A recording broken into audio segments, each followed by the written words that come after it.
Hi everyone, welcome back. Today I have the Pusheen box fall 2021 edition. Looking at the box itself, looks like this quarter season is going to be Halloween based. The art on the inside of the box is super cute this time. There are some pumpkins, ghosts, candy, and if you look closely, there are some bat Pusheens as well. So I do love the detailing on that. In this box, I did get a little ad for Culture Fly's other subscription boxes. Currently, I just have a Pusheen box, and I'm pretty happy with just that. So here is our little postcard for this box. On the front, you get some Halloween design and Pusheen as a ghost, and on the back is our list of items and its details. So first item we have out of the box is this pullover or sweatshirt. It's a splotchy black and gray, maybe a little tie-dye-ish pattern, and there is a little Pusheen ghost embroidered on the left side of it. I got mine in extra small, and my cat just opened the door. I got mine in extra small. The back side of it is just a continuation of the print. There's no additional Pusheens or anything. The feel of the fabric is a little bit rough, so I'll try to toss it in the wash and wash it to see if it'll soften it up. This is machine washable and you can tumble dry low, so pretty low maintenance for a shirt. Second item we have is this beanie, which I believe they did a spoiler of along with the sweatshirt. The beanie has the same patch as the sweatshirt from earlier, and the body of the beanie is black with these silver threads throughout, and the back is just plain. I like that so far all the items from this box is pretty minimalistic and low key. They're colors that you can match with almost anything, so that's a plus for me personally. Next item is a vinyl figure. Here it is out of the box. It's the same Pusheen, and the camera doesn't capture it so well, but if you look on the side, you can see the hands are sticking out. And here's the back.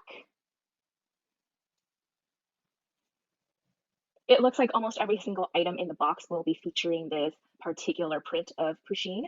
In terms of the vinyl figure, I think this is one of the smallest ones that I have received, and overall a pretty cute figurine. Next item is this string of pom-pom garland. I think we've received several types of these throughout the Pusheen boxes over the years, and if I could just get them to separate. So again, we have the same Pusheen as a ghost print, and in between we have either the orange or the purple pom-pom. Pretty cool if you are planning on decorating your house or your room for Halloween. For me, I'll probably just hang it on a bookshelf somewhere. Next, we have some crew length socks, and on this we have Wooing My Best with Pusheen eating a candy bar, I think. And these are crew length socks, so they'll come up about 1/4 way of your calf. The print is going to be the upper part, and the rest of it is just purple and black. Super cute, perfect for the colder weather, and I think it would look extra cute if you paired it with like a skirt and some sneakers. Next, we have some enamel pins. The top one is Pusheen laying down with pieces of candy, and the bottom one is Pusheen as a ghost contemplating. I'm a huge sucker for enamel pins. I have them on almost every canvas bag that I own, so these will be going on a bag very soon. Second to the last item we have is this LED candle with remote control. It does require two AA batteries, which the package does not come with.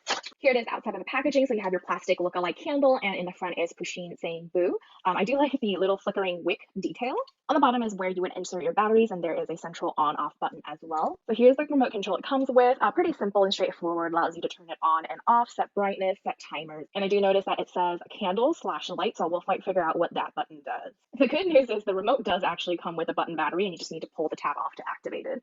So here it is with the battery installed and turned on. You can see the flame wick portion of it is really, really easily moved. So with any sort of slight breeze, it'll move around and look like an actual flame. So this is a pretty well thought out part.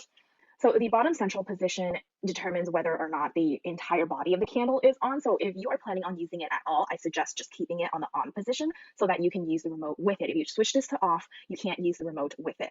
And the remote is super self-explanatory. You can turn it on, which it is now. You can turn it off. Let's go back on again. There are 4 timers on it in the increments of every 2 hours. There is the candle mode and the light mode. So the main difference is whether or not the flames will flicker. So if you turn it on to candle mode, you can see the light in the body of the candle kind of flickers to mimic a candle. And if you turn it on to light mode, that flickering will stop. And of course, you have a dim and brighten option. So this is it very, very dim. And here it is coming back to brightness. This is a pretty unique item in terms of the ones from Pusheen box. So I do enjoy the creativity of this, and it is something I'm going to use. So this is something I really, really appreciate from this box. And the very last item from this box is going to be a double-walled glass cup.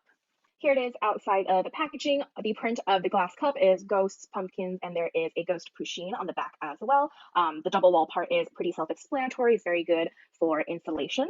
The cup itself, I would say, is pretty small. It's about half the size of a regular mug, and the actual volume is even smaller because it is a double wall. So you can see that only the inside is what the actual volume will be. My personal preference would be for this to be bigger because I drink a lot of coffee in the morning, and this is not going to be enough for me. So maybe I'll just use it as like an afternoon espresso kind of cup. And that is the end of this box. You can see the bottom of it also has the pumpkin Halloween design. So in terms of how much I like this box, I actually like this one a lot. Even though the things aren't as colorful as usual, I think most of the items I will actually use from this box. So in terms of practicality, this was a very practical box. Besides the garland thing that will hang randomly on the shelf, almost everything else I can wear and I will use. So I did put on the sweatshirt. Again, mine is extra small, which is the size I recommend for anyone who is a US women's medium or less. It's actually fairly soft on the inside, even though the outside is a little bit rough. So hopefully the outside problem can be fixed by washing it with some fabric softener. So I put on the beanie, and actually I just realized the beanie and the sweatshirt makes a really great outfit. And this is totally something I would wear going outside once the weather gets a little bit colder. You can see the print logo right here. And sorry about the tag, I haven't cut it off yet, but the beanie feels pretty good and it's softer than I expected wearing it on my head. So it's pretty cool that these two pieces of clothing actually complement itself. I thought it would be a little bit too dark, but it actually doesn't look bad at all. So these two get a big thumbs up in my book as well. So my favorite item from the box would be the candle. I think this was a very cool, innovative thing to put in.